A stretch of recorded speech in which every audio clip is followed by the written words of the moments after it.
Olá pessoal, eu sou a professora Lorena Ponce de Leon. A gente está aqui hoje com a disciplina de redação, tá? E essa aula 1 fala sobre linguagem, língua e fala.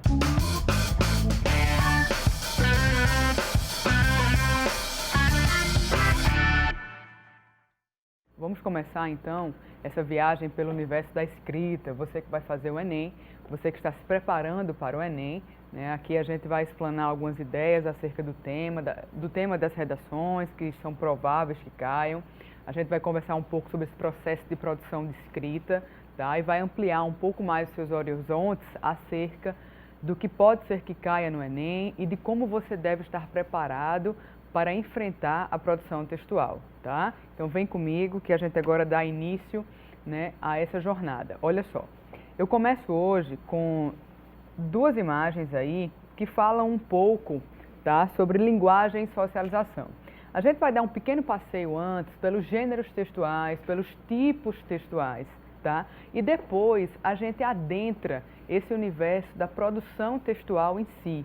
O que pode, o que não pode, o que deve ser feito, o que não deve ser feito, o que é possível, né, que se possa colocar em seu texto, o que não é possível de se colocar, como é a estrutura da redação no Enem, o que é que eles esperam de você, candidato ao exame, tá? E tudo isso a gente vai pausadamente, esmiuçadamente, aula a aula, galgando aí para que você consiga no dia da prova fazer uma excelente redação, tá? Olha só, acompanha aí na sua tela. Na primeira imagem, né, aí da esquerda, você tem linguagem e socialização. Preste bem atenção aí à frase do famoso Aristóteles, porque pode ser que depois, né, você consiga, tá, utilizá-la em algum de seus textos futuros. Olha só, somente o homem é um animal político, isto é, social e cívico, porque somente ele é dotado de linguagem.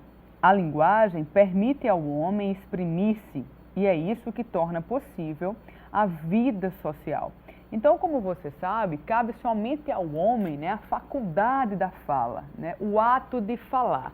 Ah, professora, mas os animais também se comunicam. É bem verdade.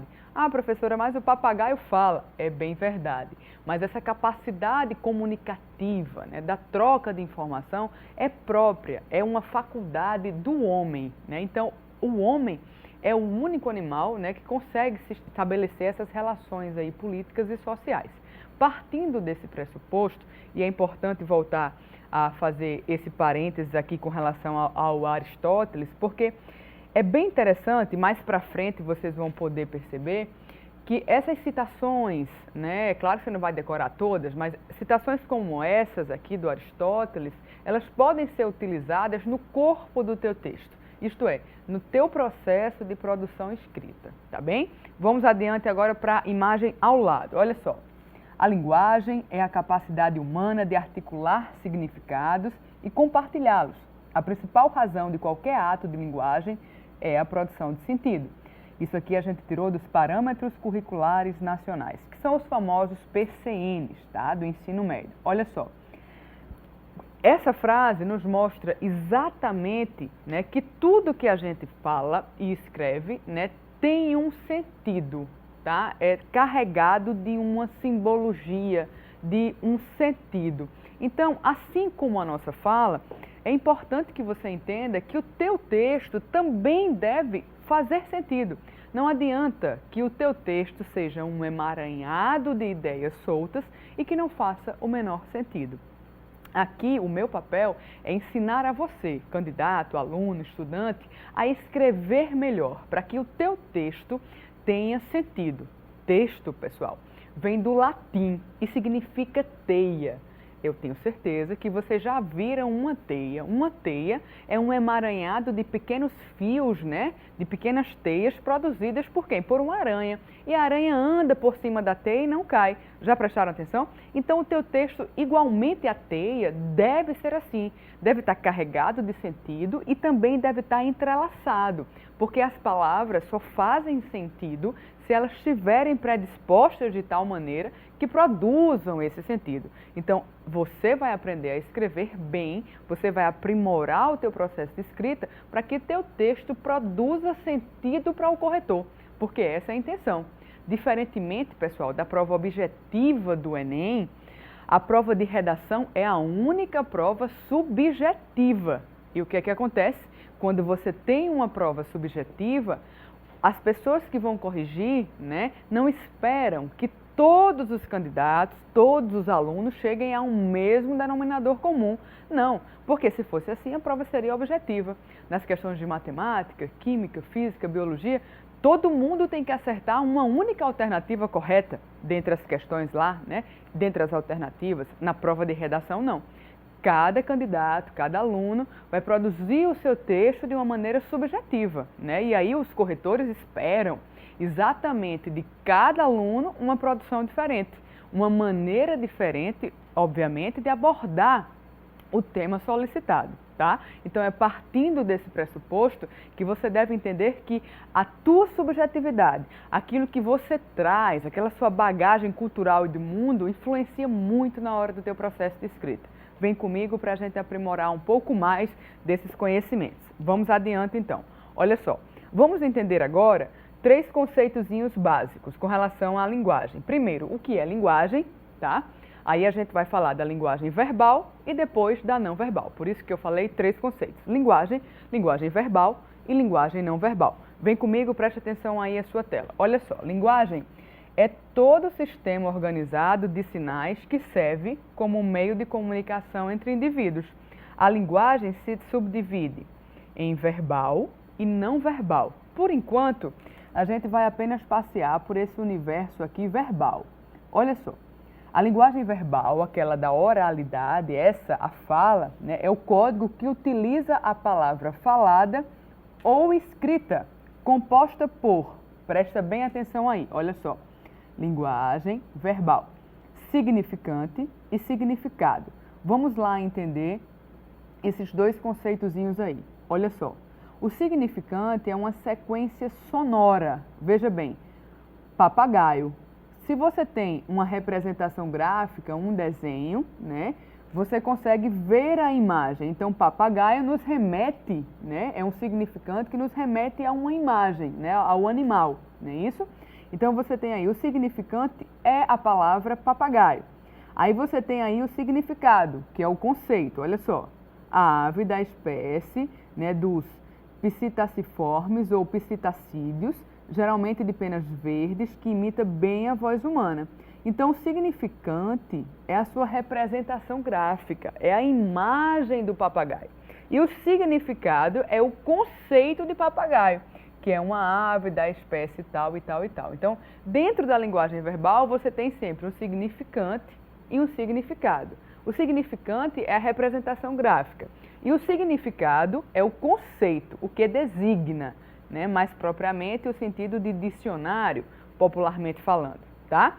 Vamos adiante aí então para você entender o que é o signo linguístico, isto é, a palavra. Olha só, o signo linguístico, que é a palavra, é a junção de significante mais significado. Você junta, vem aqui comigo, a representação gráfica, que é o significante, mais o significado, que é o contexto. Aí você tem o signo linguístico. Calma lá, tá um pouco confuso? A gente repete, não tem problema nenhum não.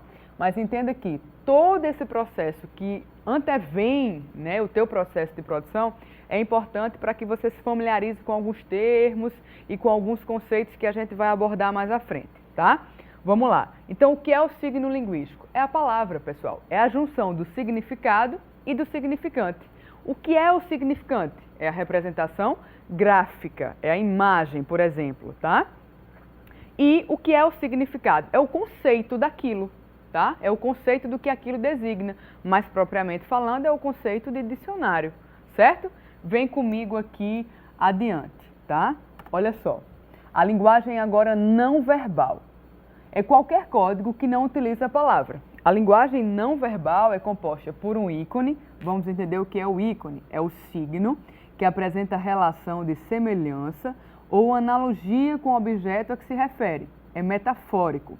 São ícones a fotografia, o diagrama, a planta de uma casa. Então, ícone, quando você liga seu computador, você encontra, se você tem na sua área de trabalho vários ícones, Aquilo ali a gente denomina de ícone porque representa exatamente aquela imagem que denota aquilo que é. O programa Word, o programa PowerPoint, um dicionário que você baixe, tudo é representado por um ícone, tá? E aquilo ali faz você, de imediato, rememorar o que significa. Então acompanha comigo aí na tela, olha só. O ícone é o signo que apresenta a relação de semelhança ou analogia com o objeto a que se refere. Então você já conhece, pessoal, o ícone, você está familiarizado com ele o tempo inteiro. No seu smartphone, no seu iPhone, há vários aplicativos que são representados por um ícone, não é mesmo?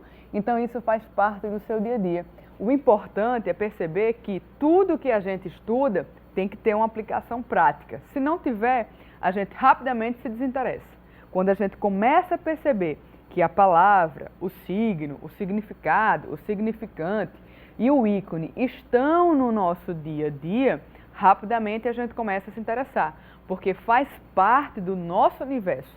E aí é o bacana de estudar, de aprender, porque quando você rememorar, quando você for ligar o seu celular a partir de agora, você sabe que aquilo ali é um ícone, que aquilo ali te remete, faz uma analogia com algo que você já conhece, tá? Então, é o que a gente está estudando aqui, teoricamente, e você está aí em casa, né? Ou no seu trabalho, na sua casa, na sua escola, onde quer que você esteja, utilizando esse conceito praticamente, tá? Vem comigo para a gente ir adiante. Olha só, o nosso dia a dia é composto por códigos não verbais. Claro, como exemplo, temos o símbolo de masculino e feminino, que encontramos em banheiros.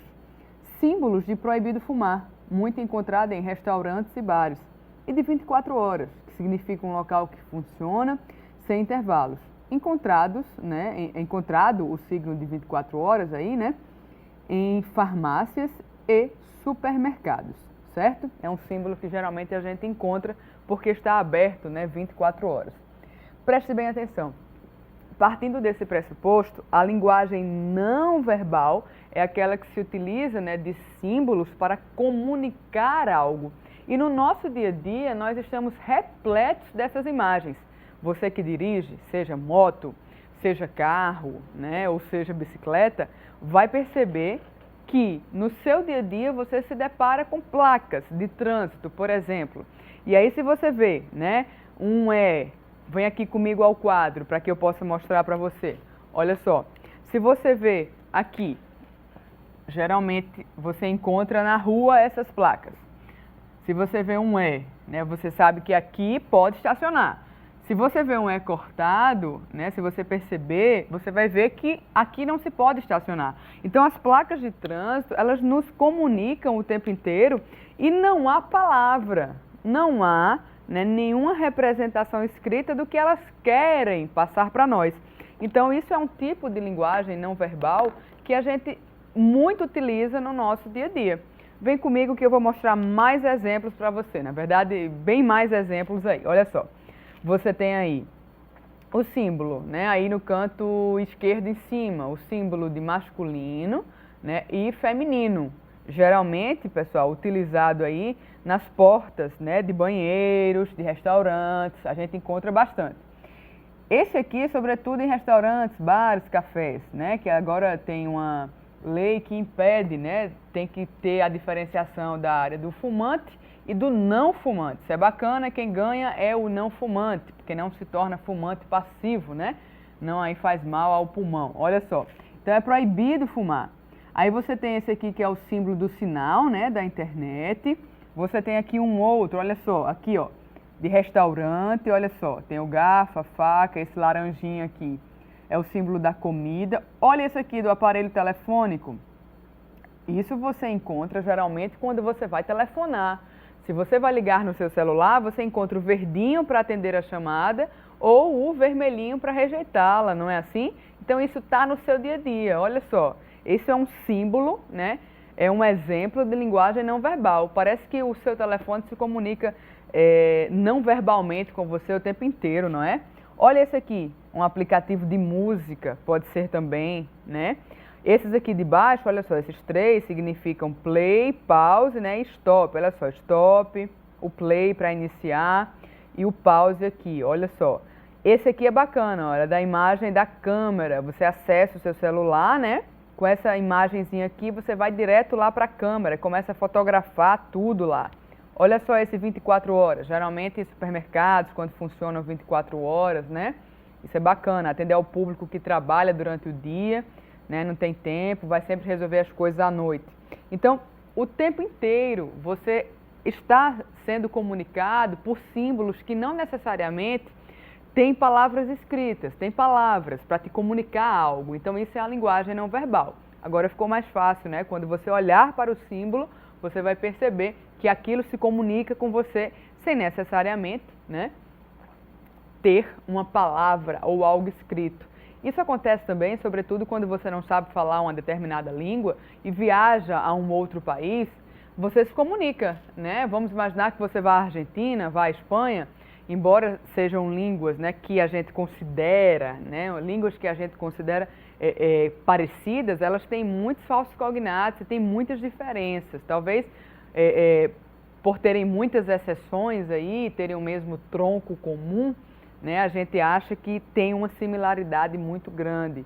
Mas, por exemplo, a gramática da língua inglesa, né, é bem mais fácil porque ela é bem mais estática do que a nossa. A nossa se torna bem mais difícil, né, de aprender porque há muitas exceções advindas do nosso processo de colonização e da migração das línguas, né, que foram chegando aqui ao Brasil e que já tinham aqui no Brasil, né, quando os portugueses chegaram. Por exemplo, os índios já falavam 1.200 idiomas, né? Então, assim, foram chegando africanos, foram chegando franceses, asiáticos, e aí você tem esse processo de colonização que deu origem a esse país miscigenado, que é o nosso, né? E a nossa gramática, né, que advém, né, do latim vulgar. Aí você tem esse grande processo aí, mas também tem influência grega, né, na nossa gramática, também tem influência árabe. Então, você tem aí uma gramática constituída por muitas exceções, ao contrário do que acontece na gramática da língua inglesa, por exemplo, e aí ela se torna bem mais fácil de aprender do que o que você imaginaria se fosse o espanhol, né? Então, por conta desse processo todo, tá bem? Bom, mas vamos voltar então ao nosso foco aqui. Vem comigo adiante. Olha só, eu trouxe mais outros símbolos, esses aí que representam a inclusão social. É bom que você entenda o significado desses símbolos, porque isso pode cair como se fosse um gráfico, um infográfico, ou mesmo uma charge na tua prova de redação. Pode ser um dos textos motivadores, e aí você precisa entender. Olha só, tem uma pessoa aqui com uma muleta, tem um cadeirante, tem uma pessoa sem uma perna aqui. Então, símbolos que representam a inclusão social, tá? Vamos adiante então, olha só. Vamos falar um pouco do índice. O que significa índice? O índice é o signo que mantém uma relação natural causal ou de contiguidade física com o objeto a que se refere. É metonímico. Metonímia é uma figura de linguagem que designa a parte pelo todo.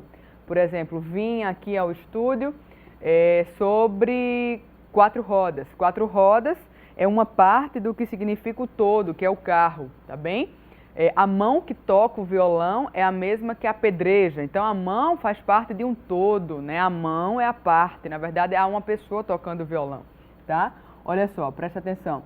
São índice a fumaça, que indica a presença de fogo, a nuvem negra do céu, indicando chuva, uma pegada, indicando a passagem de alguém, tudo isso aí são índices, tá? Eles comunicam, né, sem necessariamente haver a palavra escrita, né? Símbolo, olha só, signo que se fundamenta numa convenção social e que, por isso, mantém uma relação convencional com o objeto a que se refere. Ele é arbitrário e é imotivado. São símbolos do signo linguístico, que é a palavra, a gente já viu, né? A pomba branca, que é a representação da paz, a cor vermelha, que é a representação de perigo, a auréola, que é a representação da santidade, e assim sucessivamente. Aqui eu trouxe uma imagenzinha para vocês de uma peça, né, teatral, né, que tem aqui o santo e a porca, né, e aí você vê, tá, a auréolazinha com o nome santo formando a auréolazinha aí da imagem, tá? Vamos adiante para diferir o que é língua e fala e a gente ir finalizando esse nosso primeiro encontro. Olha só, a língua é a linguagem verbal utilizada por um grupo de indivíduos. No caso aqui, no Brasil, a língua é a língua portuguesa, tá, pessoal? Então aqui a gente se comunica através da língua portuguesa, tá? Vamos aqui entender o que é a fala, é a utilização individual da língua, que cada um faz da língua. Quando o membro da comunidade, isto é, um falante faz uso da língua, ele realiza um ato de fala, tá? Então, através da língua, né, nós utilizamos na nossa fala a língua, tá? Então, a língua é a língua portuguesa, tá? E aí você tem, através da fala, você utiliza a língua, certo? Resumindo aí rapidamente, linguagem verbal, língua e fala. Presta bem atenção. Linguagem verbal é o sistema composto de signos linguísticos, língua é o código verbal de determinada comunidade e a fala é o uso individual do código verbal, tá bem? Olha só, tem duas questõezinhas aí bem rápidas para a gente responder juntos. Presta atenção à questão 1. Cultura é todo fazer humano que pode ser transmitido de geração a geração. De acordo com essa definição, assinale a alternativa correta. Olha só, você tem 5 alternativas e precisa escolher uma. A linguagem é um fato natural, uma vez que todos os seres humanos, independente de convívio social, apresentarão o mesmo tipo de linguagem. A linguagem é um fato cultural, estando intimamente ligada aos meios sociais em que o indivíduo convive.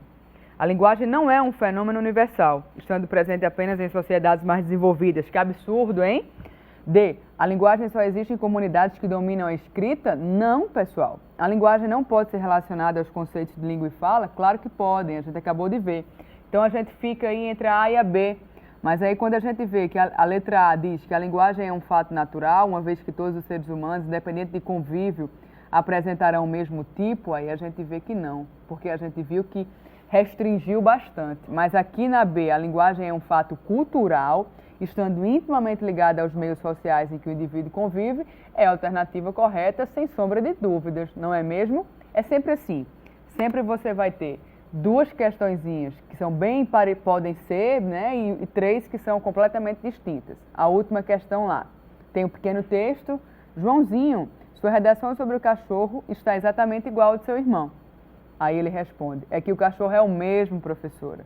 De acordo com os elementos estudados aí, a resposta dada por Joãozinho contraria o conceito de quê, pessoal? Linguagem, língua, fala, D, língua e fala, ou letra E, linguagem e língua? É claro que é a letra C, contraria aí, né, o conceito de fala. Tá bem, pessoal? Não é porque o cachorro é o mesmo que a redação é a mesma. Então a gente fica por aqui, tá? Nesse nosso encontro. Espero que vocês tenham compreendido e até a nossa próxima aula.